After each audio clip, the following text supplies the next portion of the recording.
the day you saved my soul. You've been proving this is the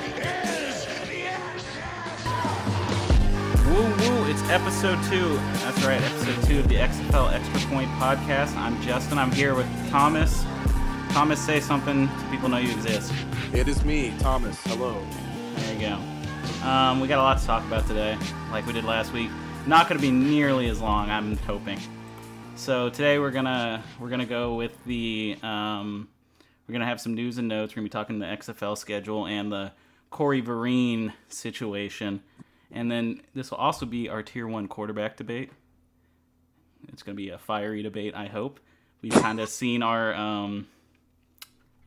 other's rankings, and they are vastly different. Vastly.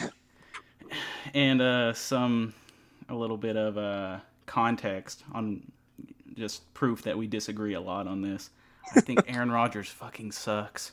And I think he's a salty Vikings fan who can't accept reality, but that's me.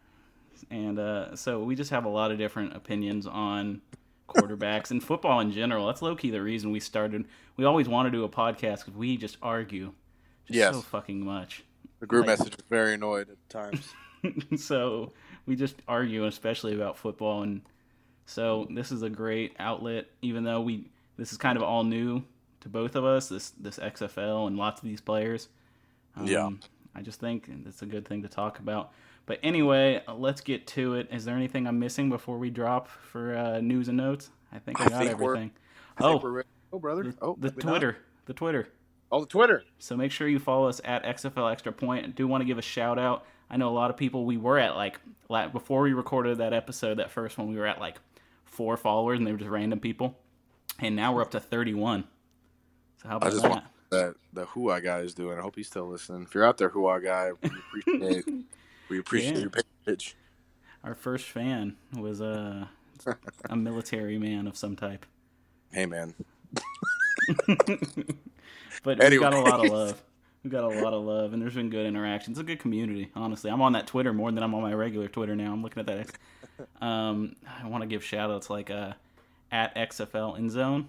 They're a Seattle Dragons fan page, and I think they're going to have a podcast soon, and they've been really cool. And then at XFL Down Under, which is the Australian. Really? The XFL for Australia. That's what he's he's in Australia, and I guess he's covering XFL stuff. And so those people have been really supportive. They've given me shout-outs. They've helped us get followers. And so awesome. I really do think that they're a pretty cool community. But anyway, time for the news and notes drop. And here it is.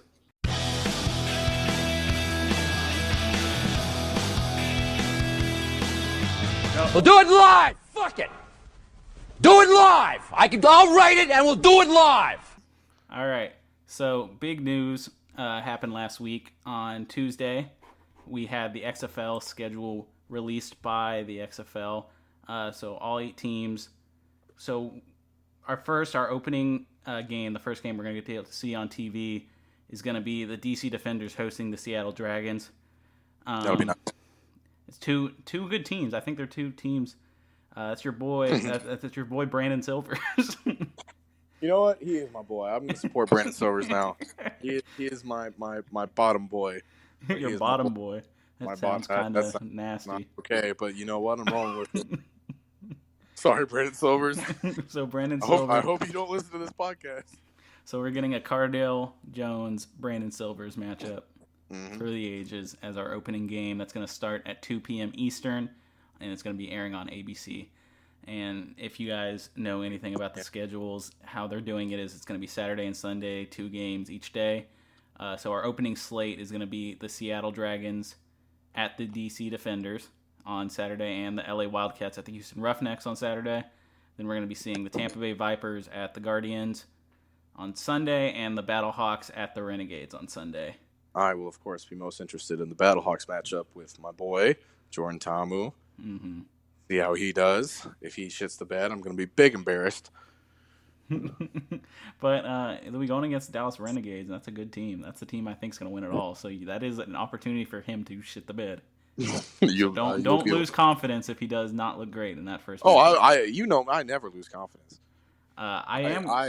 I like my our points our, and stick our to week it. 1 matchup with the LA Wildcats and the Houston Roughnecks Yeah, that'll be interesting. because that's Luis Perez versus Luis. Philip Walker, and I want to see what Philip Walker can do. Or maybe it's not Philip Walker. Maybe it'll be Connor Cook. That'll be interesting, and maybe they bench Philip Walker at halftime, or they bench Connor Cook at halftime. We can see that's gonna be interesting with that quarterback competition. Some games of note that I did pull out from the schedule. The whole schedule is available online. You can just look it up, and it'll show you all the games. But some games of note, games I think are going to be sort of rivalry games. We have the first one really for me in week 4 is the Roughnecks at the Dallas Renegades because of that Texas rivalry. Man, what did they call it? Someone had a cool name for it. Oh, okay. So I saw this. I cannot tell you who came up with this, but it was a cool name for this rivalry. It's the XFL Bowl. XFL Bowl. That's pretty good. That's pretty cool, right? That's pretty good. So we got the XFL Bowl on week 4. So we'll see how that goes. We don't know who will be the quarterback of the Roughnecks, but that's just going to be cool because, that's a built-in rivalry already.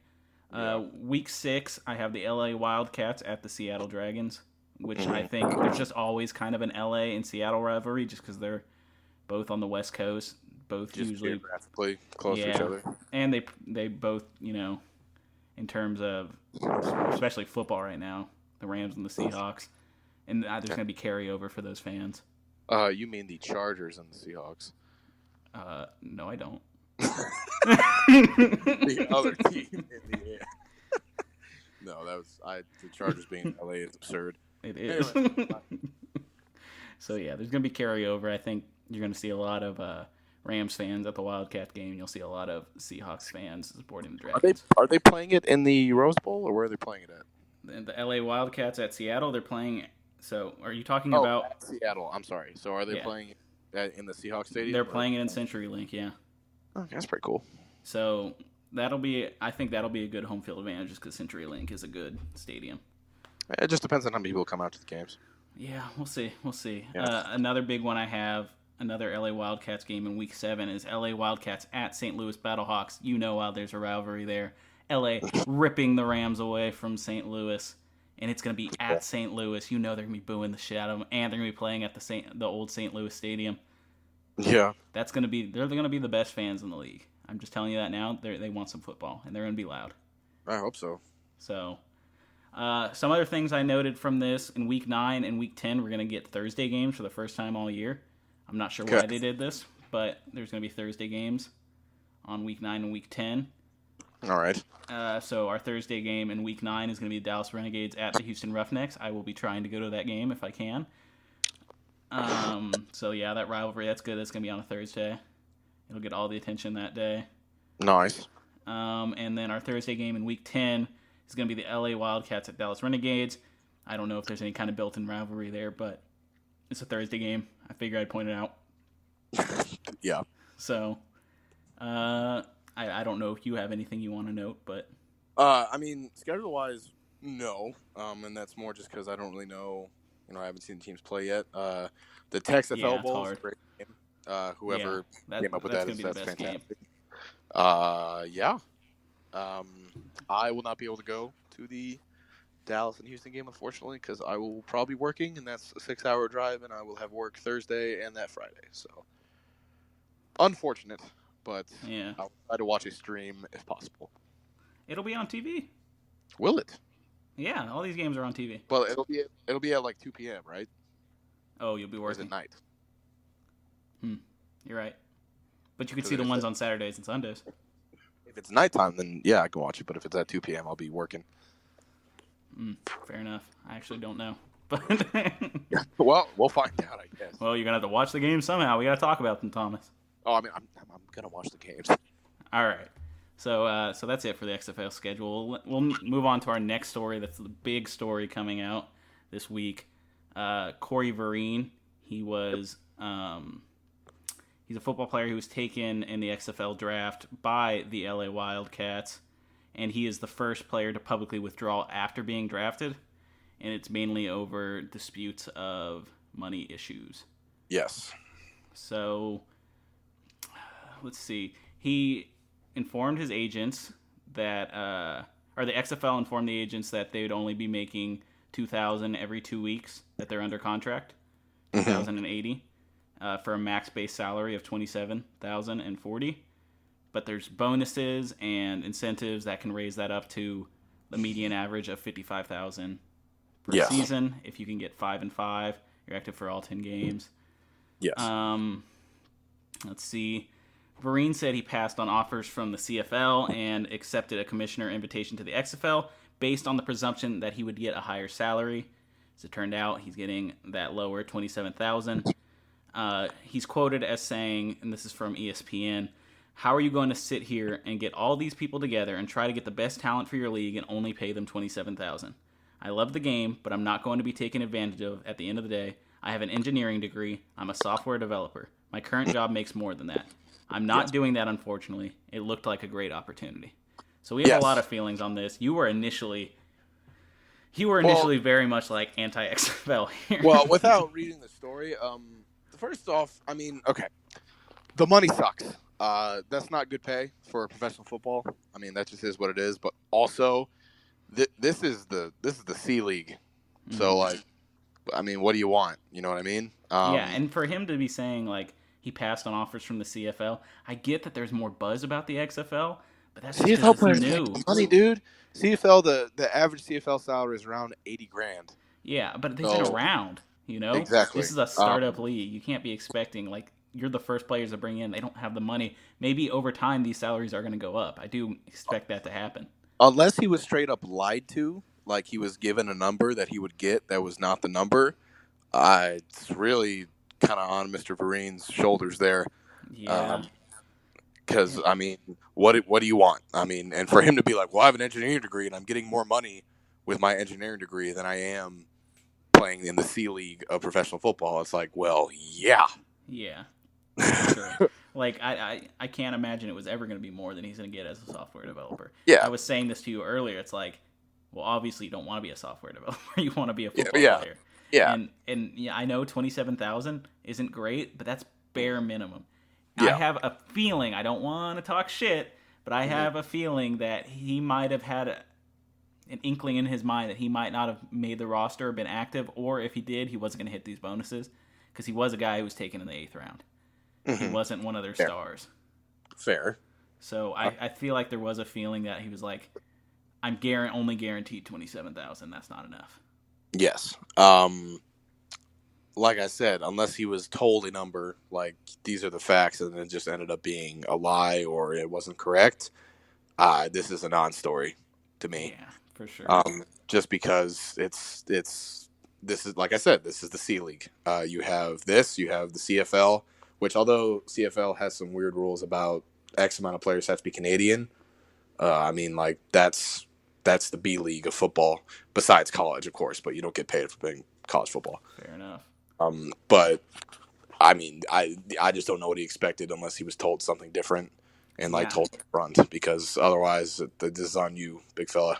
And I can't imagine. I feel like this isn't like the first XFL. This one's run better. They have a guy named Oliver Luck, who's their commissioner, who's made some really sound decisions leading up to like AAF, where it's literally sabotage from the inside because they have an app that the people running the league want control of. Like, so. I have a feeling they have big plans for this league, and it's not a money grab. It's like they want to make a good football. I don't think Vince McMahon thinks he's making money off of this. At least initially. You think if they lose profits this year that he's going to stop the league? I don't. Well, the original XFL only lasted one season too. I think the original XFL and this XFL are very different. Correct. And I also think that they will have learned that it's not going to be an overnight success. So I think you're right. I don't think they're expecting a good turnaround this year. So expect those contract numbers to go up. I do expect them to go up. This is just they need to make sure they can get foundation in place first. Yes, the league has to succeed before they can dole out bigger contracts and like I said in the last episode, like the player pool will only get better. Yeah. Just because there'll be more players coming out of college that see this as a better option, which it might be for that player in particular. Of course, every player situation by situation, but And as someone who's trying to get into the film industry, I hate the word you're taking a job for exposure. But this job is somewhat, you're going to get more exposure playing in the XFL than you will the CFL. It's just, it doesn't matter. It's on TV. It's going to be on ABC, ESPN, Fox. People are actually going to watch this. People really watch the CFL. Yeah. So I think, and you saw what happened with AF. It didn't even last. It failed in not even a season. And players got in the league. Players got fucked when the AAF closed. I'm saying like some of them got onto practice squads. Yes. Even after it folded. Yes. So you're right. I think this will have that same effect. I'm hoping and I'm praying so we can keep not only so we can keep a podcast going, but so that there's something to watch in spring, some football to watch in spring that's actually interesting. So, well, that's gonna be all our news. Lots of editing. It's all good. All right. So that's going to be our news. We're going to move on to our Tier 1 quarterback rankings debate. All right. Anyway, we're getting into our Tier 1 quarterback debate. So how we did this is we watched the film individually. We had no real discussion on how we were ranking these quarterbacks. And we kind of went down the list. I kind of sorted them alphabetically, and that's how we'll introduce them. We wanted to not share because I'm going to blindside the fuck out of him with my elite analysis. That is what it says in the notes. There should be a ton of debate here, hopefully, because we have very different opinions on QBs in general. Fuck Aaron Rodgers. Salt. Pure salt. Nothing but salt. So what I didn't do before the show started, but I will do it while we're talking, is aggregate our rankings. I do want to do a consensus ranking at the end. Mm-hmm. So it can kind of be like the show's ranking, even though they're so vastly different. Yeah, I think it might not work just because we're kind of almost, I wouldn't say complete opposite ends of the spectrum, but yeah, on some of these guys we're pretty close. So we'll see how that works out, but we'll try to do it. But anyway, we're going to start off with the first quarterback I have listed here alphabetically, Cardale Jones of the DC Defenders. Do you want to start it off or do you want me to start? I guess let's say where we have him ranked first, and I guess whoever has him ranked higher will go first. Sure, that works for me. So I have him ranked at my number 1 quarterback. All right. I have him ranked as my number 3 quarterback. All right, so I'll pitch my case for why he's the best quarterback. I think he has the strongest arm. He has an absolute rocket. I mean, like he has a cannon, and it is beautiful when he throws the ball. It's a tight spiral every time. There's good touch, and so I think he has the strongest arm. And I do like that in a quarterback. That's kind of my type of quarterback, is the big arm, gunslinger type quarterback. Yep. And I'm going through my notes here. I should have probably organized you a little bit better, but I'll just say things. I think he's fast, but he's not agile, but he's gigantic too. I guess I should have put that first. He's a gigantic dude. I have that in my notes as well. He's a gigantic dude, and he is a powerful runner. Like he's like a fullback playing quarterback when he runs.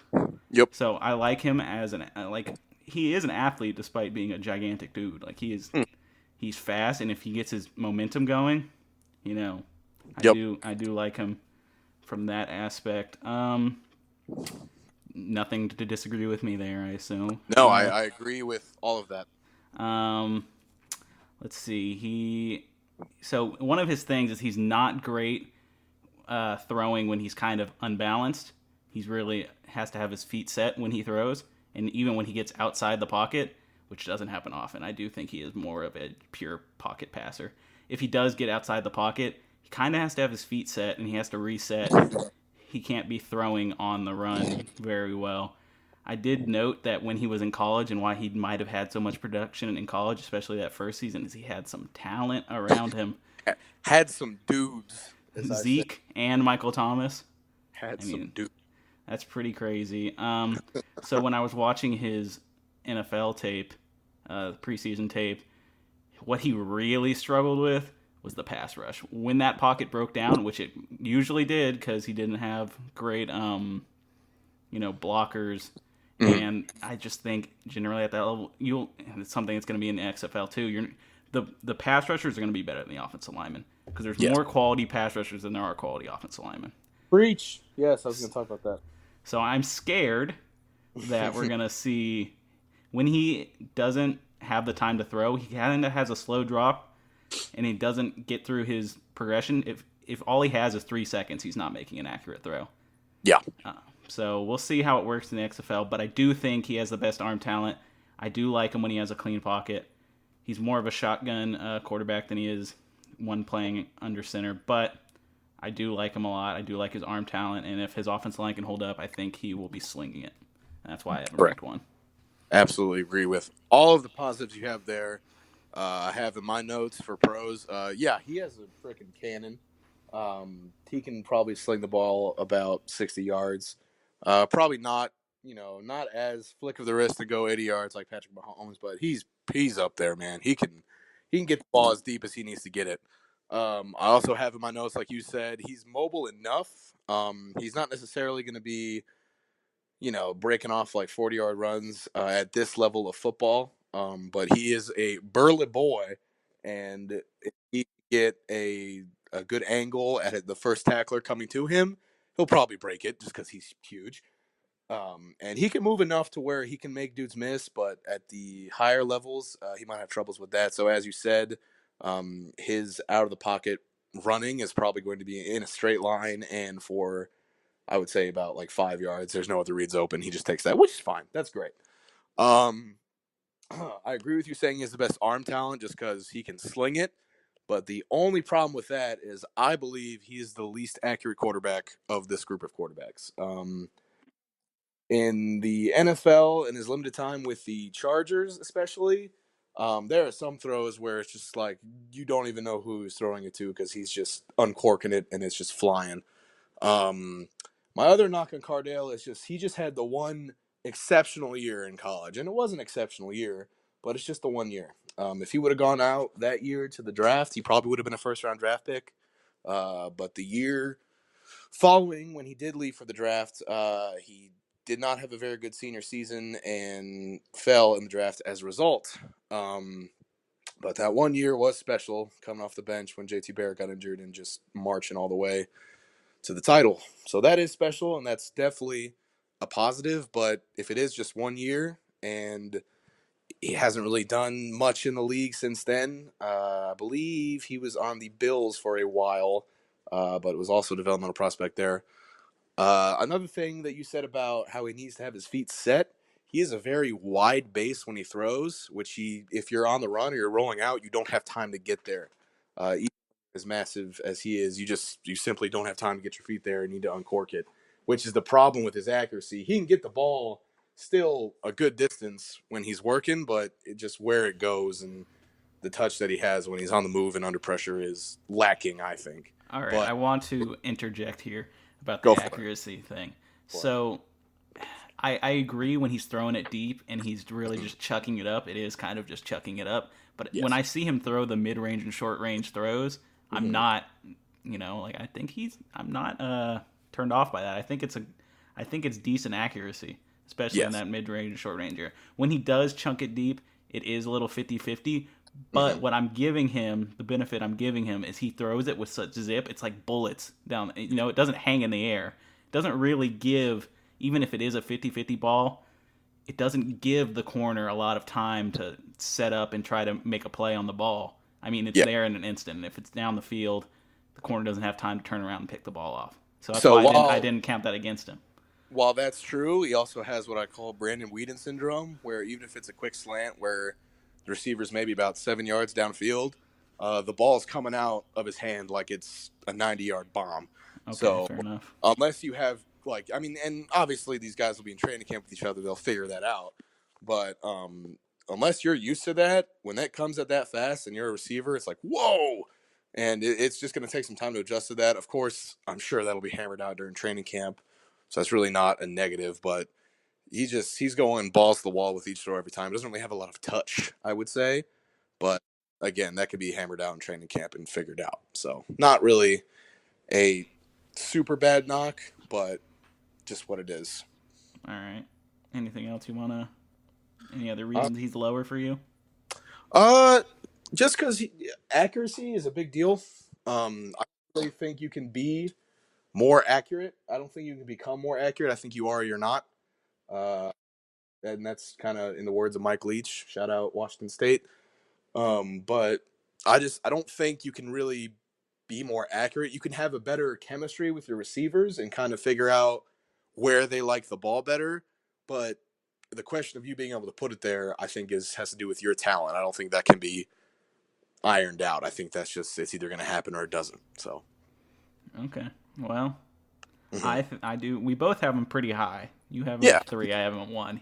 We do both think he's going to be one of the best quarterbacks in this XFL league. One other weird thing is that he said he had Michael Thomas on his team. Michael Thomas is a 2nd-round draft pick. Isn't that crazy? That is crazy. Even when I watched the tape, I was like, oh, fucking Michael Thomas is good. Like Corey Coleman and like Josh Doxson. And was that Laquan Treadwell year 2? Laquan Treadwell went to Ole Miss. Ole Miss? No, that's what I'm saying, though, is like they were drafted before him, weren't they? Oh, in the draft. Yeah, Corey Coleman. I might be mistaken. Josh Doxson and Laquan Treadwell. Yep, you're right. So that means Corey Coleman as well. So, yeah. Well, whatever. Okay. All right. Well, we'll move on. This one's going to be a lot of debate because there is quite a discrepancy here. So we're going to be talking about Landry Jones of the Dallas Renegades. And I have him ranked at 6. What do you have him ranked at? I have him ranked at 1. All right. Plead your case, and I'll tell you how wrong you are. Fair enough. So, Landry Jones, he is your classic, this guy's a pro-ready QB. His mechanics are what you would expect when I say that. Pretty solid cookie cutter. I don't want to say cookie cutter in a negative sense, but... That's how I'm going to say it. Very, very... Fair enough. But very vanilla mechanics. Nothing really too special in that department, but nothing really bad. His arm strength, while it's not doesn't wow you or anything, it's not really going to be a problem. He can kind of get it to wherever you need to get it, as long as you're not calling, fucking Hail Mary 4 verts, whatever. He's not necessarily mobile. I wouldn't really if he ever has to run to get a first down, I'd be a little concerned, but he can definitely extend plays on rollouts. He's in college at least. So tell me why he's good. That's what I'm saying. He's okay. So we'll get to the good parts. So he can extend plays. He's good at extending plays. He was in college. He is a smarter QB. I have here. He's a fantastic runner of the system. He won't make too many grievous mistakes. While that may sound game managery, and it is, but I think he has enough talent to where it kind of hides a lot of stuff. He has NFL size, which doesn't particularly matter. I think the biggest thing with him is he's generally accurate and generally does everything you want a quarterback to do so that he doesn't get in the way. So some problems with him. If there's any pressure at all, he snaps in half. It's really bad. It was a little bit in Oklahoma, but Big 12 defenses weren't what they are in the NFL. And in the NFL, especially on the Steelers, it was very apparent that he snaps under pressure. Snaps right in half. It's bad. I'm hoping, and as you said, the O-line talent will not be as good as the defensive talent in the league, because O-line play in general at all levels is down, because no kid wants to play O-line, unfortunately, anymore. But yeah, that's really his Achilles heel, and that's what's going to keep him from succeeding. And the other con I have for him is he's not too special in any area. He doesn't really elevate anybody around him. He's just kind of there. He'll always be solid for the most part. He's a stopgap player at the professional level. In college, he was thought of at one point as a first-round draft pick. But yeah, I think he'll do good this year. That's just me. I think he's the most quote-unquote pro-ready quarterback. Mm-hmm. Well, I think that those are points in his category. And we'll see how he does. So why am I just super wrong, crash and burn here? So you just laid out 100 reasons why he's average or below average. Yes, why limited, yes. And then you gave me very little reason. You just laid out the case for the 6th best quarterback, as I have him ranked. I can't believe you have him ranked at 1. But I also think, it's not him being at 1 is not a testament to him being good. I think it's just a testament to the lack of quarterback talent in the league in general. All right. So, why I think, okay, so this is going to be kind of sucky. Because if you remember last week, I was like, Landry Jones is going to be the MVP. God, I'm stupid. I just didn't do my research. And I will say we didn't take, so in this rankings, we didn't take into account the quality of talent around him and the scheme he's in and how well it fits for him. I just said we were looking at pure talent here. And so when I'm looking at him outside of being in a system he's familiar with and just looking at him as a thrower of the ball and as an athlete, he is subpar at best. He's not very accurate. You say he's accurate, but he's for a game manager, which is what he is. I want a very accurate quarterback, and he doesn't have game manager accuracy. He has flashes, but he's not consistent. When you say when he's not consistent, were you looking more at college film or more at both? Steelers? I looked at both. Okay, because Steelers film, yes, because there's a lot more pressure, and if a D lineman gets within about 2 yards of him, he's like, "Oh fuck." So yes, that sucks. That's terrible. I will give him this. He's a quick decision maker, but he's not a great decision maker. He will just throw. He's like, okay, this is who I'm throwing to. And he'll be like, this guy is, I'm not going to get sacked here. I'm going to get this ball out quick. But it's not. He doesn't wait for passes to get open, or maybe he's not reading. I can't tell exactly why, and maybe it's just the pressure's getting to him too quick. But he's not waiting for maybe more like better decisions, better passes he could make. He's throwing to outlets, things like that, and that comes with that game manager thing that I said. Yeah, game manager is my least favorite type of quarterback.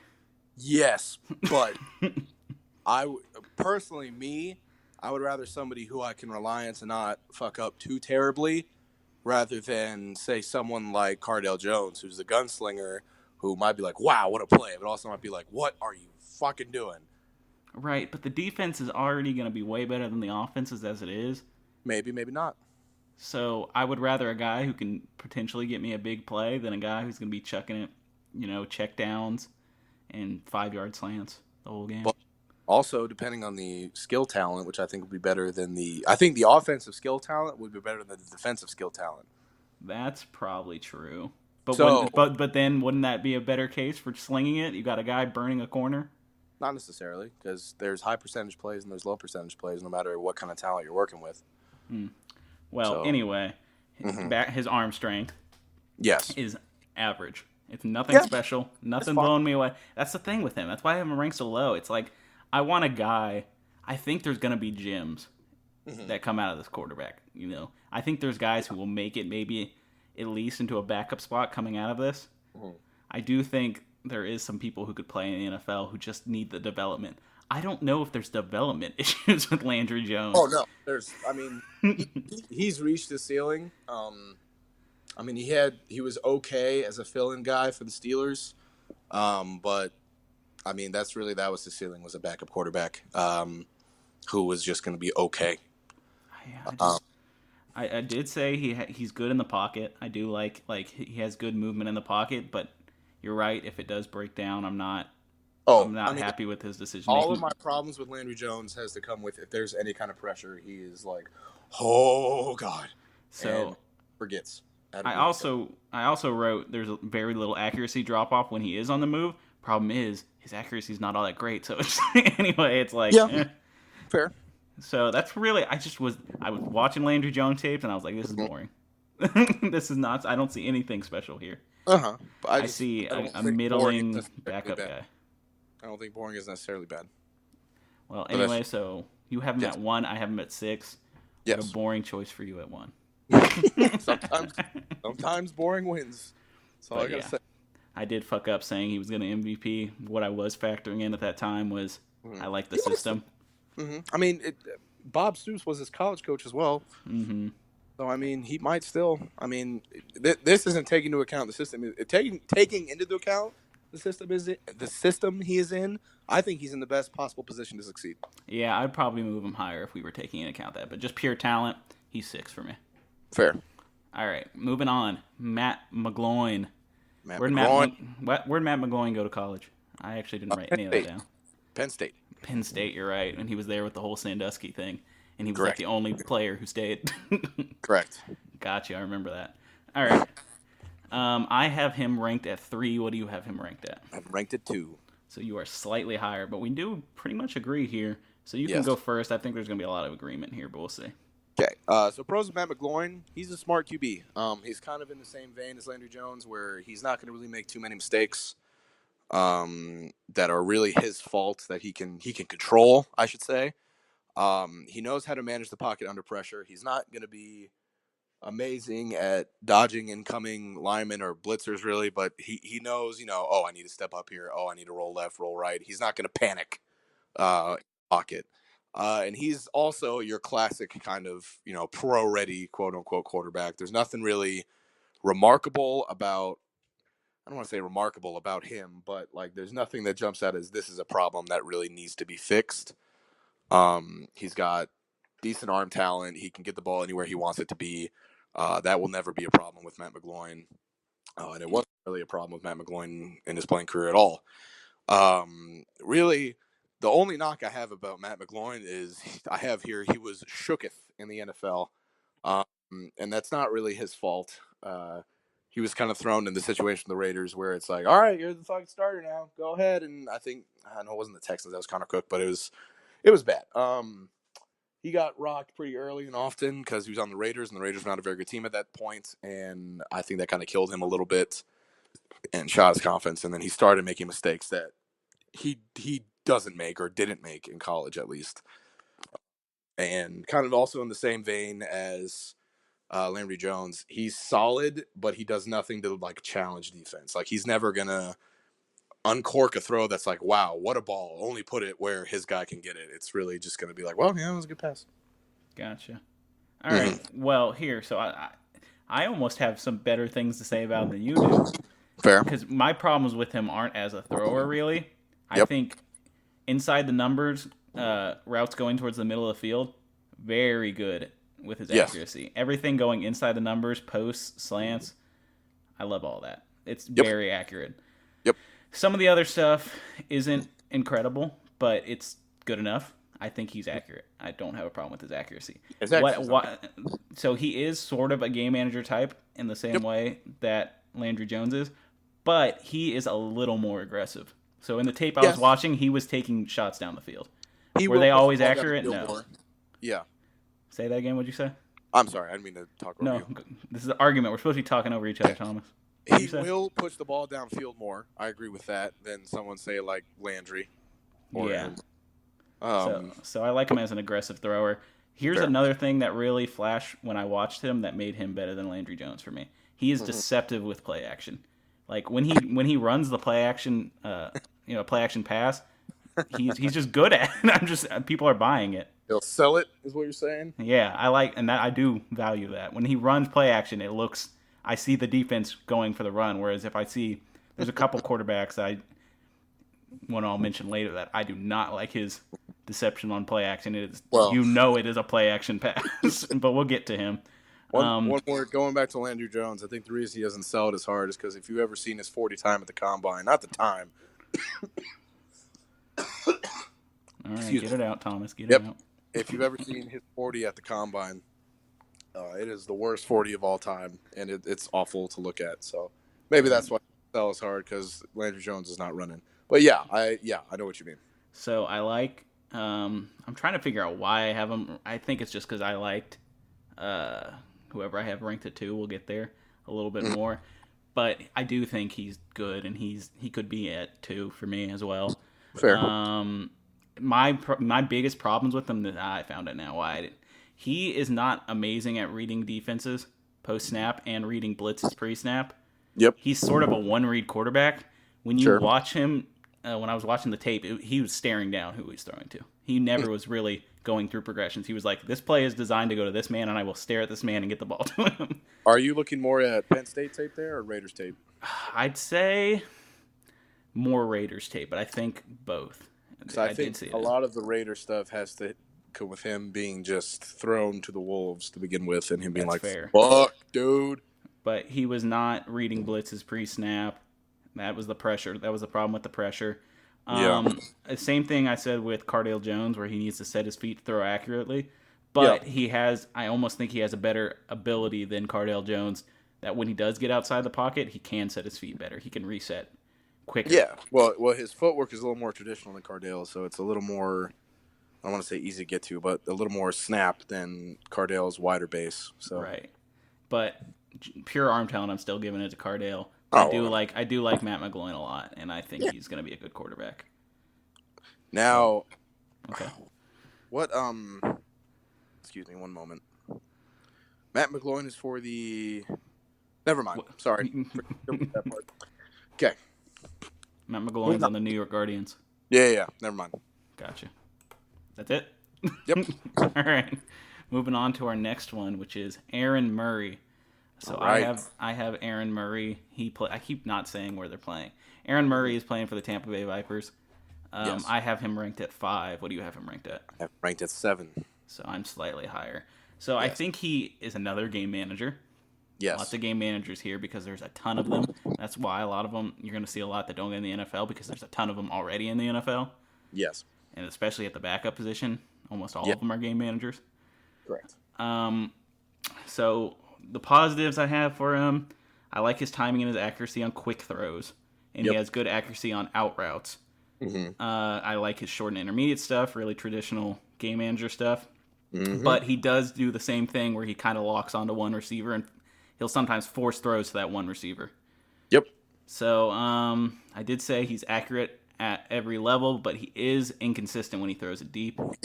He has a quick motion. He's a quick throwing motion. He's a quick decision maker. But if he's forced to move unnaturally in the pocket, big drop off in accuracy. Big drop off in accuracy. Gets flustered under pressure. If pressure's coming, and then he's moving unnaturally, not making a good throw. He can run, but he's not a burner.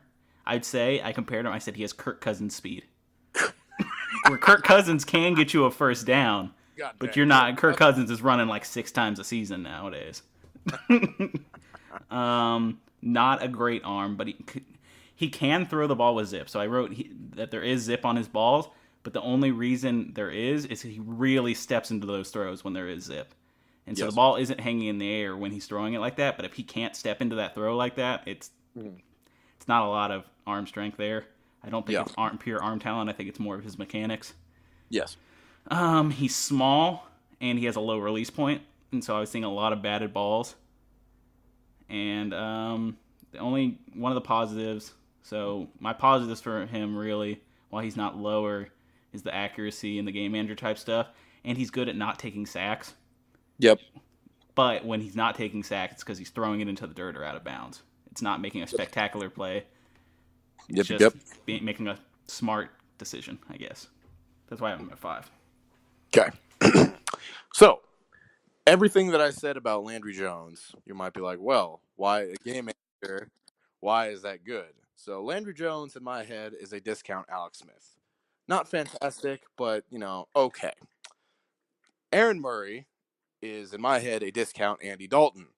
And if you are a discount Andy Dalton, that's really, really bad. Aaron Murray at Georgia was really, really good. He had plus production. I mean, he's another one of your classic pro-ready QBs.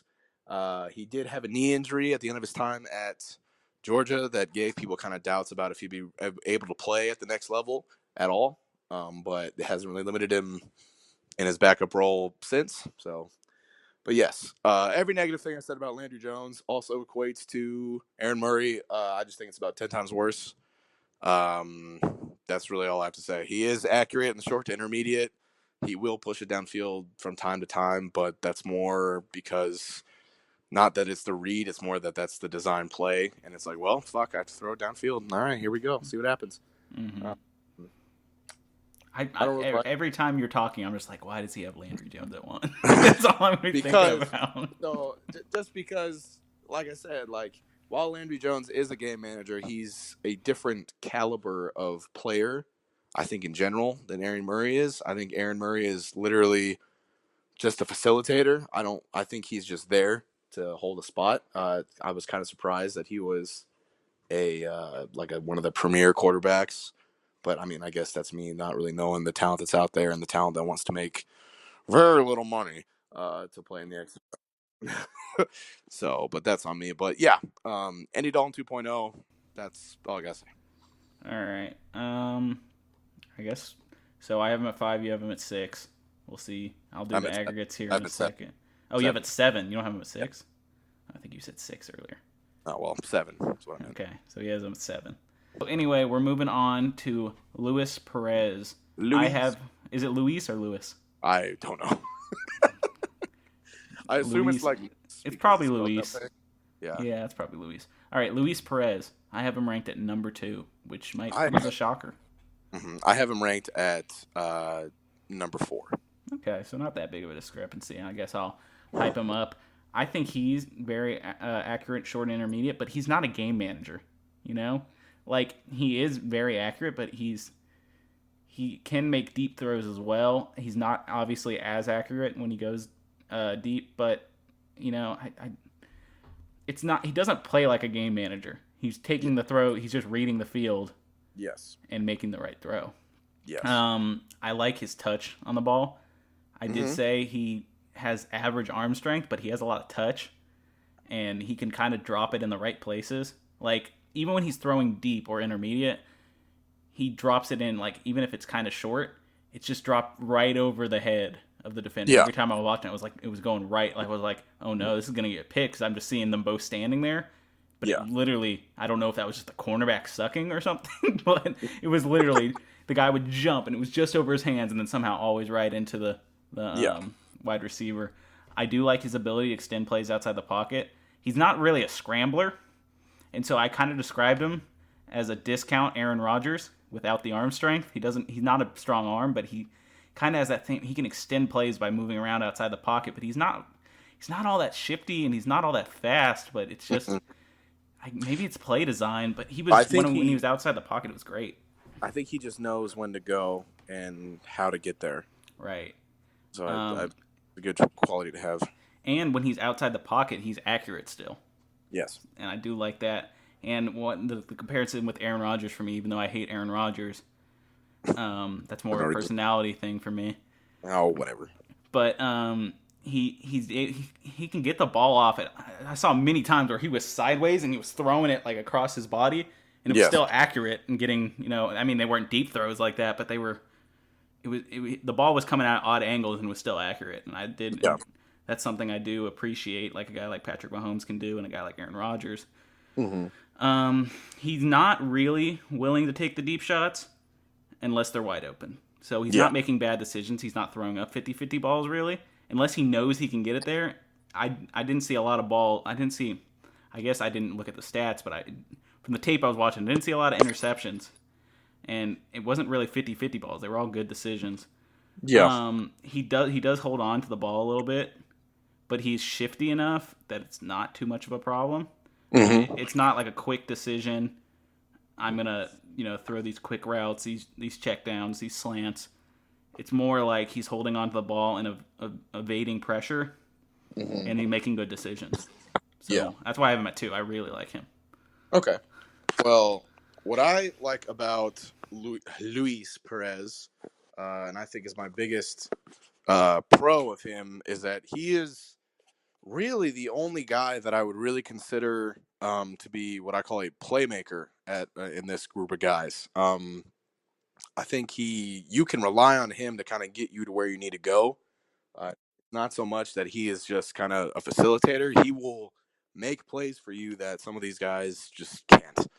Or at least unwilling or haven't yet. Obviously, his AF tape is fantastic. As short-lived as that league was, he was clearly the big dog of the QBs there. Like you said, he's got great touch and he's pretty accurate. He's very young playing age compared to most of these guys. Like a lot of these guys, like Landry Jones and Aaron Murray, have been playing their entire life. I'm sure a lot of these guys have too, but those are just the two that come to mind. He was a professional bowler. Is that correct? Mm-hmm. Yeah. Before he taught himself to play quarterback. Dude's a D2 legend. He won the D2 equivalent to the Heisman. So I saw that. He's legit. He's got socks, so to say. He's got socks. He's got socks. You never heard that before? No, I've never heard. What does he got? He's got socks. He's got socks. He gives it socks. Like, it's like, all right, you're legit. Is that a Lubbock thing? I don't know, man. I've never heard he's got socks. He's got socks. Okay. The only thing I have against Luis Perez, I shouldn't say. Ooh, I like that. A little flair on that. Luis Perez is he's got what I call Colt McCoy syndrome, where he makes the right decision and it's great, but at times it's like, oh, you have a noodle arm. Yeah. So, I mean, that's just what it is. And, of course, I love Colt McCoy. I'm about to say McCoy's your boy. I love Colt McCoy. Love me some Colt McCoy. So that's not really – I mean, it is a knock, but at the same time, you know, it's not a death sentence to have Colt McCoy syndrome. Mm-hmm. So, like I said, I think he's one of the few playmakers in this group. I think he's going to be great. I know. I think he could play in the NFL. He did. He was on the Rams. Eagles? He was on the Rams first, and then I guess he did get signed. Okay. After that, I don't know what team that was. I know before he was in the AF, he was on the Rams. I thought it was the Practice Eagles, but squad or something. But yeah, so I mean, we'll see how they do. I do think Luis Perez. I feel like he could be, and I don't know if he can be a starter, but maybe. I mean, is he worse than Marcus Mariota? I don't think so. I mean, yeah. Is he worse than who else is terrible? Yeah. Okay. Andy Dalton. You have to take into account that it's not always about talent. Right. It's about sunk cost and a whole bunch of other stuff. But I didn't have a problem with him reading defenses either. That was like, I didn't note that anywhere. So you also have to take into account, though, that it's different at the NFL level. He did make it onto a practice squad, and he was released from that practice squad. So it is what it is. You know what I mean? Interesting. But yes. I do think Luis Perez, this guy might be the best quarterback. He's a guy to watch for sure. He might be better. I took Cardale Jones at 1 just because of potential and what I think he could do as a gunslinger. Mm-hmm. But like a guy who can kind of do everything, Luis Perez might be the guy. He might be deserving of that number 1 spot for me, but we'll see. We'll see. See as the season goes on. We both do like him. You had him at 4, which is weird. Yeah. Who'd you have him under? Cardale, which I agree with. I'm under Landry, Matt McCoy, Cardale, and then Luis. See, you like game managers. I do not. I don't necessarily like game managers. I just think they're better than the crop of dudes that are there. I can't believe you with the Landry Jones thing. Oh my God. All right, moving on. Brandon Silvers. He is with the Seattle Dragons. That's correct. I have him ranked at 7. I have him ranked at 8. So we both don't really like him.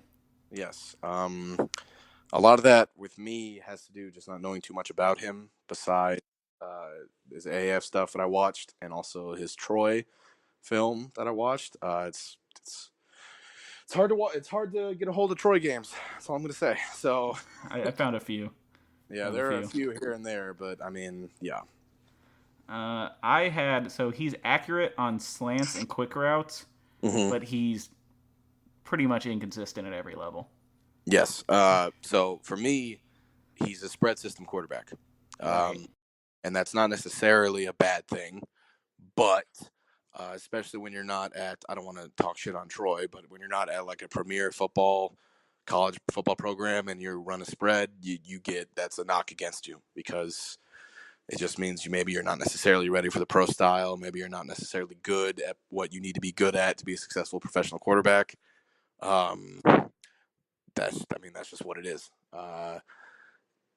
What all the things that I watched, he had enough arm talent to get it to where he needed it to be. That was never really a problem. His accuracy was a little inconsistent, and there were times where, especially if the game was on the line, he looked shooketh. It just kind of, from a confidence thing, especially when the field gets smaller, like in the red zone, kind of didn't look very comfortable. And also Troy had a very nice rushing attack during his time there, so that probably took a little pressure off him, made him not have to do as much. So while not necessarily anything glaringly negative, I just don't know if he was pretty good in the AAF, but I don't necessarily think that he'll be very successful. Yeah, I feel like his numbers in the AAF were in spite of him. Yeah, I mean, I'm watching. I'm like, so one thing I wrote is like he has no touch. He literally has 2 passes. He has a wobbly floater or like an absolute laser. It's like there's no in between. It's like literally hangs up in the air and just no spiral, or it's literally like a dart. There's nothing in between there. Terrible footwork. Okay, so I have 3 things that I like about him. He's deceptive with play action. He was good. That's another thing. That's another thing I was keeping an eye out. Is how much defenses were falling for his play action, and he was good. They were falling for his play action. Maybe it's because they didn't. I'm not sure. I didn't watch a ton of AAF games. So maybe they were just like, oh, the running back's good, so let's go get him. But from the tape I was watching, it was like when they ran the play action, they were buying on the run. He'd be wide open. That might be how he got a lot of the numbers he did in the AAF. I did say he has above average arm strength. Yeah, I do think he has a good arm. It's just he has no touch and there's not really talent with it. When he throws that laser, it is a laser. I'm telling you, it's like his receivers dropped it a lot because it was such a laser. But it was that, or it was like this terrible floating ball that was easily picked. And I mean, the other thing I said is that he ran the option effectively. Like when I was watching his AAF tape, they'd run the option a lot. Yeah, and he was making the right reads on it, and when he kept it, it wasn't big gains, but it was like 3-4 yard gains. It's serviceable. Yeah, so that's about all I have on him. I have him at 7. Not a huge fan. Probably one of my least favorite quarterbacks from this group. Okay. I agree. Anything else? I mean, that's all I got on him as well. Where'd you have him? 8? I have him at 8, yeah. Okay. On to the next one. This will be a big debate here. Here we go. Do you want to say the name? Because I'm always bad at it. It's Jordan Ta'amu? So Jordan Ta'amu. There's a pause between the A and the second A. All right. I have him ranked at 8. I have him ranked at... this is different. I have him ranked at 5. Okay. Actually, not as big of a discrepancy, but you just like him a lot. I do. I love me some Jordan Ta'amu. So I'll go ahead and start him off. Pros. Man is an athlete. He can move around and... He can outrun dudes. He can run through dudes. He can run around dudes. He is an athlete. Ball in his hands. He's a playmaker. He can figure it out. He has a solid arm. He's not going to be able to uncork like an 80-yard bomb, but he can get you there. He can really put the ball anywhere he wants on the field. He's another guy that I would say is a playmaker. He's going to make plays for you, as opposed to just being a stopgap guy that kind of runs the system and is a vessel for the system. Okay, so I like him a lot. All that being said, at Ole Miss, their offense was very not complicated. That's just what it is. They had a very simple offense. He didn't really have to do a whole lot. And that was apparent, as if his first read wasn't there, he can get a little panicky and try to cut and run, which, although didn't always not work out, you'd like to see a little more patience from him in that area, and also just the dudes he played with. I mean, he played with DK Metcalf, AJ Brown, and I forgot the last guy's name. The other guy didn't get drafted. Love or something.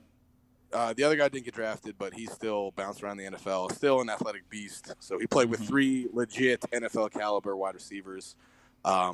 Whether on some of his throws, you can kind of see him getting bailed out a little bit by that, especially to A.J. Brown, who I think was underrated going into the draft because everyone got so excited over DK Metcalf being huge, which deservedly so. But I think Jordan Ta'amu is a developmental quarterback that was on the Texas roster for a spell, I believe. And I think he's at the NFL, at least, he's a developmental guy that can play. I don't think he's really going to mess you up or F you over. I like Jordan Ta'amu. He's my dude. Got you. So let me tell you why you're wrong and he's the worst quarterback here. All right, fair enough. Go ahead. So, I'll give you this. I'll give you some things that I agree with you here. Mobile for sure. Great athlete. Yes. Good at getting outside. Yes. Pocket. I gave him average to above average arm strength. Yeah, I mean, it's definitely serviceable. It's definitely serviceable. It's not going to limit his arm strength. Is not going to limit your offense ever. So, I said he was aggressive. He's willing to take shots downfield. Yep. Which I appreciate. Yep. He's an aggressive runner. Mm-hmm. And he's willing to take a hit. Yes, that's not always a positive, by the way. It's not, but I do appreciate it. I do Yes. appreciate an aggressive runner if he can stay healthy. And I do like his throwing motions clean and quick.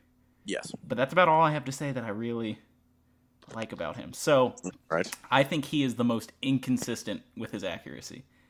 He's not very good at placing the ball deep. He was bailed out a lot by his receivers in college.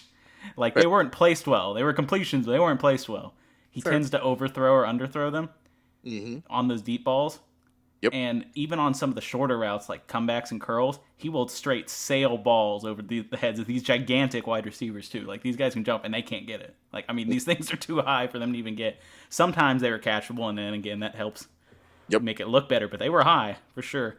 But when he's in a clean pocket, I'll give him, he's pretty accurate when he's in a clean pocket. He has time to throw. But I'm not impressed with the accuracy. All right. He does throw well on the move. But when he's on the move, he's missing open guys. He doesn't go through his progressions on the move. Yes, that's the panicky a little bit, but that can be fixed. He does go through reads quickly, but he doesn't always make the right decision. Yes, fair. So he looks at all his options, but he doesn't always make the right one. All fair. He doesn't really read defenses pre-snap, from what I could tell. Mm-hmm. I think in college, I believe he had to look to the sideline for play adjustments, which is big no-no. But go on. Hello? Did I lose you? It's what it is. And ready for my least favorite attribute about him? Go for it. He doesn't sell play action very well. Actually, he doesn't sell play action at all. What he does on play action is he literally stands up straight and sticks the ball out an inch and brings it back. So, no one thinks they're running the ball. So I believe a lot of that has to do with the offense that they ran at Ole Miss while he was there. They don't give a fuck about any of that. What I think they think is like gimmicky bullshit. I'm not saying that it is gimmicky bullshit. I'm just saying I think that's what they think it is. So I think that's just how they're coached. But why even run a play action play? Well, like it was confusing. I was like, there's no way anyone thinks they're running this ball. Well, because if it was a problem or at least if his coach thought it was a problem, it'd be fixed. Is all I'm saying. Yeah. So, I mean, I'm not there. Obviously, I'm not in their program. I don't know how they run things. I'm not going to pretend that I know how they run things. But if that was truly an issue that they thought was holding them back, it would have been wiped out pretty quick. Yeah, I just don't like it. I think play actions are very important. I mean, you're not wrong. I think that's it gets you wide open receivers, gets you wide open throwing lanes. Are you going to draft the dude because he tucks his shoulder a little bit on a play action handoff, or are you going to draft the dude because he's good? Okay. Well, here's the problem. I don't think he's all that good. So okay. If he doesn't even have the play action going for him, it's just something especially being a Vikings fan, that's our entire offense. I see how well it works. That's the Vikings' fault. I think it's working. Look at us. 6-2. Okay. But anyway, back to Jordan Ta'amu. This is an NFL discussion. Yes. My other problem with him my last thing with him as a runner, he is he's fast for sure, but he's not really all that quick and shifty. Yeah, he's got straight line speed. He's not like a Lamar Jackson. He's like no one, Lamar Jackson. But he's not even that kind of quarterback where he's making people miss. I mean, that's just how he is. He's not really that type of runner. But he's an athlete. He's an athlete, but he's not gonna be the type. You're not gonna design a QB run for Jordan or for any of these guys, really. I feel like if they did for anyone, it would be Jordan Ta'amu, and I just don't. I like him as a runner because he's fast and has straight line speed. But I'm just not impressed by his ability to make people miss. I mean, that's not really a valuable trait for a quarterback to have. I think it is when you're an athlete and you're not. Your thing isn't throwing. I mean, he's not magnificent thrower. He's not throwing. I think he's fine. I think he's it's fine, mostly. But... I mean, I think at this level of competition, I think fine is enough.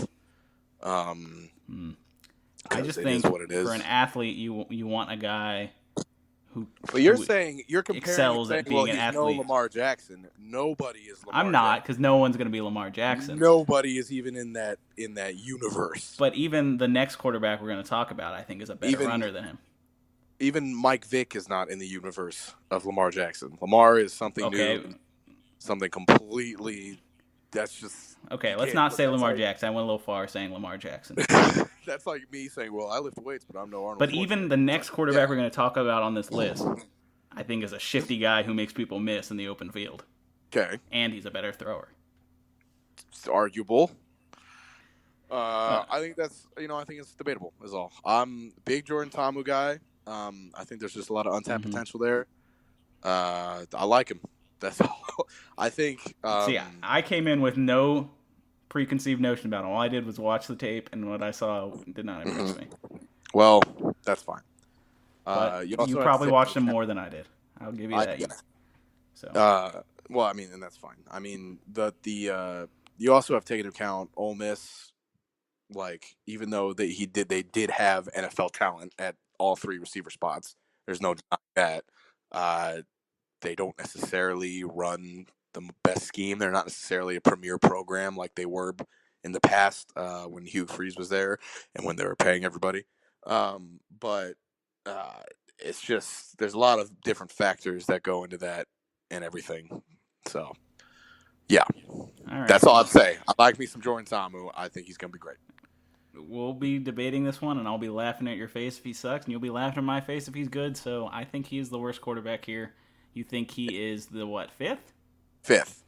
So, I mean, you see the problems I see, but you just have a higher opinion. Well, I look at his upside is all. I see what he can do and what he's capable of, and it's like, okay, there you go.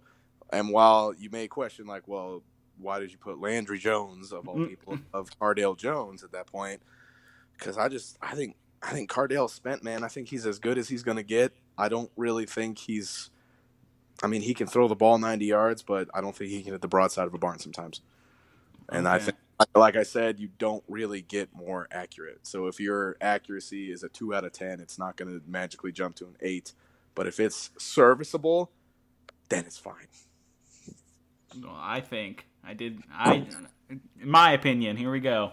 I did think Cardale Jones was more accurate than Jordan Ta'amu. Then I have no idea what you're watching.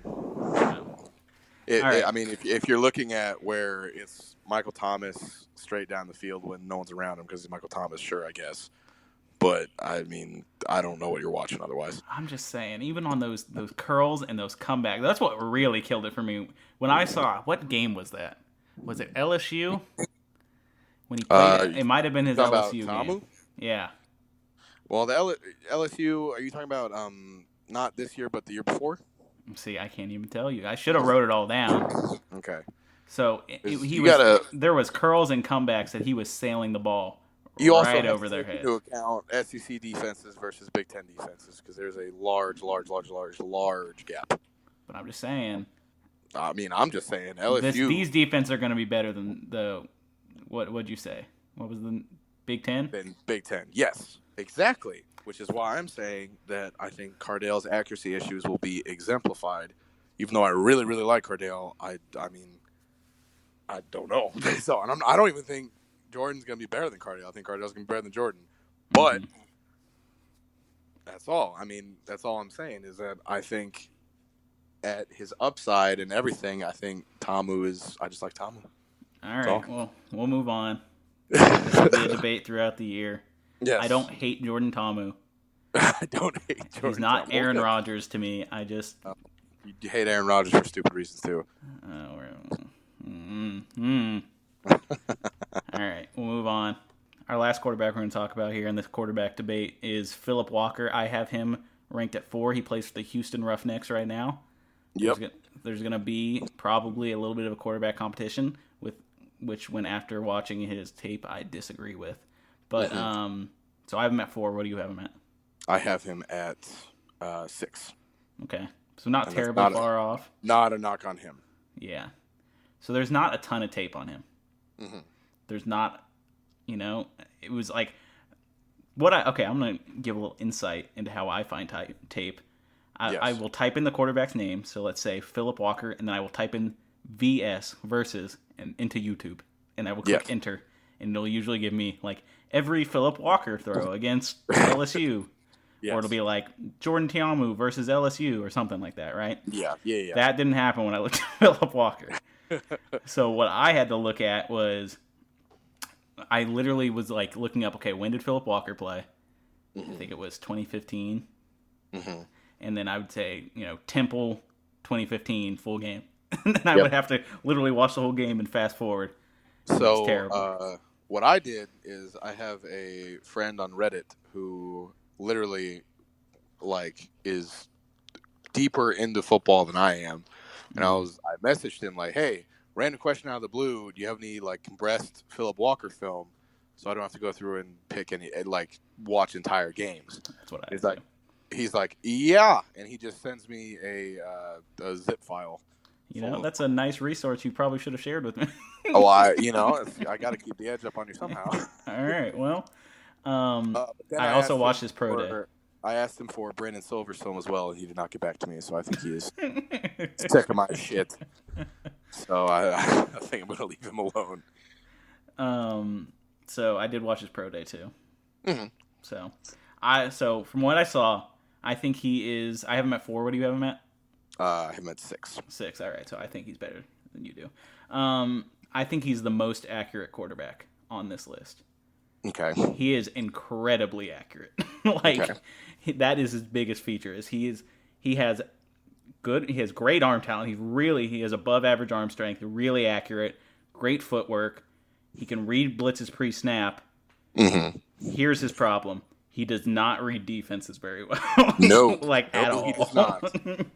And so if he's throwing the ball and the guy's wide open, I mean, it is a dart. It is a beautiful throw. Yes. It's just he can't read defenses, and that's I think you can learn that. That's why I like him a lot, because I think you can learn that. But a lot of, especially at the NFL level, a lot of teams are just not gonna. They don't have time. But that's what I think the XFL could do wonders for this guy, because he has all the arm talent in the world. I think he has the best arm talent and mechanics and footwork. It's just the mental stuff that he needs to work on. Another thing I loved about him is he's super mobile. He's where the problems I had with Ta'amu, is it Ta'amu? Ta'amu? Or Ta'amu. Ta'amu. Is he was a straight line speed. This guy is quick and shifty and fast, and he can make people miss in the open field. To me, he is a Tyrod Taylor clone. Not even a discount Tyrod Taylor. He's almost there with Tyrod Taylor if he had the mental thing. Yes. His accuracy's there, his mobility's there, the arm strength's there. I like him a lot. Mm-hmm. He's just not a great decision maker. The mental problems are there. And so I wrote down here, he is my favorite prospect in terms of arm talent and athleticism. I really like this guy. He is smaller. He's 5'11", but he doesn't get a lot of balls batted down. And he doesn't seem like there's a big injury risk, but I guess there could be. When you're small and you're trying to make things happen in the open field, it is risky. So we'll see what happens. Yes. So this is actually the guy who I have the least amount of stuff on. He was very, very good at Temple. And this guy also, so Bill Parcells has a famous criteria for drafting college quarterbacks. He wants a senior with 3 years of experience and at least 23 wins. This guy has it. Has all of that. So that is a big plus. For reference, Baker Mayfield also has that. So. But moving on. So everything you said, I agree with. He is very accurate when he knows what to do. He can move. Dude can't read a defense, and that's unfortunate. Though he can read blitzes pre-snap, at a very high level. You remember I was watching this dissection on YouTube of the same play that really fucked up Kyler Murray when the Oakland Raiders ran it on him. That blitz that destroyed him. and they were like, "Oh no, this Cliff Kingsbury? They just don't know what's going on." And it was literally, it was tape of, it was against the Browns too in the preseason. Philip Walker seeing that exact same blitz, moving protection, and then making the exact right throw. Which is good, which means he's learning. I was like, So that's great. So that was what impressed me. Yes, and that's great. But where there might be a small improvement, which is fantastic. I mean, he was on the Colts. He was on the Colts for a little bit, and that's great. And the fact that he's one of the premier quarterbacks, or the XFL considers him a premier quarterback. I mean, he's got the athleticism, he's got the arm talent, he's got all of that. And this is me not seeing a lot of his NFL stuff. And it's, as you said, like, if it's wide open and he sees it, bang. If he has to kind of wait for it to happen, or he kind of gets nervous, he does have the athleticism to take off and honestly probably do a lot of good work with it. But you can't rely on that at the professional level because dudes are fast. It's just what it is. Yeah, I'm just worried about if his first option isn't there, or like the play is not going as designed, the coverage not doing what he thought it was going to do, he's going to be screwed over. But he can fit balls into tight windows. Yes, he can, and I also don't think he panics. No, he doesn't. Se. He just kind of like, okay, I should run now. So it's not something where he's like, oh, fuck what I do, gotta go. It's literally like, I think I should run now, and I'm going to run now and try to get what I can. So right. I like that a lot as well. Him being at 6 on my list is not a knock on him. It's more just because I've seen very, very little of him. And the crop of QBs that were here that I have seen a lot of and have already kind of formed opinions about, I just knew more about. So not a knock on him for me to be at 6.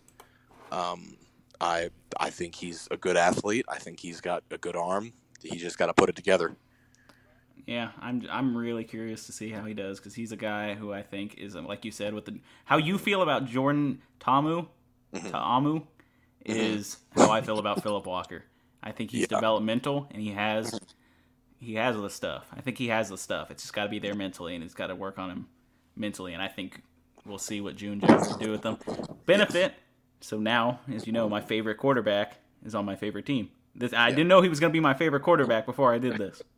Now, but believe me, there was no bias. What does worry me about him, and this is unrelated to the rankings, but the fact that Houston felt the need to draft.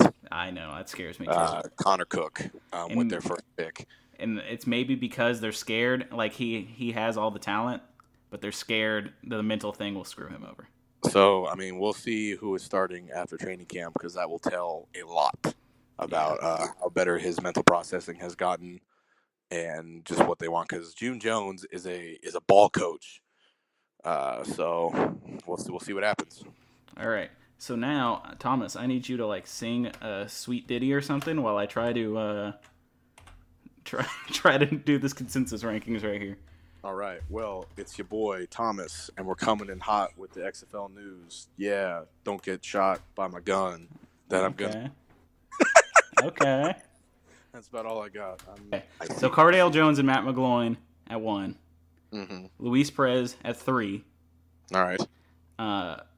Philip Walker, Landry Jones at 4. Philip Walker at 5. Aaron Murray at 6. Jordan Ta'amu at 7.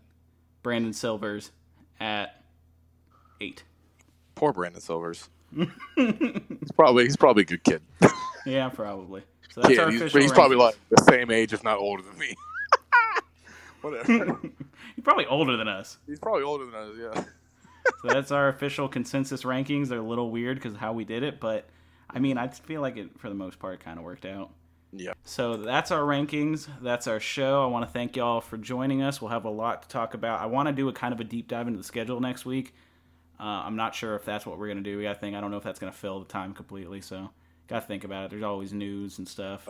Especially in this preseason when it's kind of slow and there's nothing going on. We'll try to get an episode out every week, but if there's nothing to talk about, there's nothing to talk about. When those jerseys come out, though. Oh, when the jerseys come out. When the jerseys come out. There is no way we will agree on that. No shot. So we'll power rank those. We'll give you the whys. That'll be a great show. I'm sad that we didn't start this sooner because I would like to debate with you the names and the logos and stuff, but that's already old news. I can already tell you that the Venom, whatever the fucks, are going to have the worst jersey. Venom, the Vipers. The Vipers, their color scheme is gross. It is, for sure it is. Ugh. But anyway, thanks for joining us for episode 2. I can't believe we made it 2 weeks. Mm-hmm. I can't believe we made it 1 week, so, 2 weeks, here we are. Lots of editing on this one. That's going to be fun. But thanks so much for joining us. We'll catch you guys next week. See y'all. Bye-bye. You've been proving.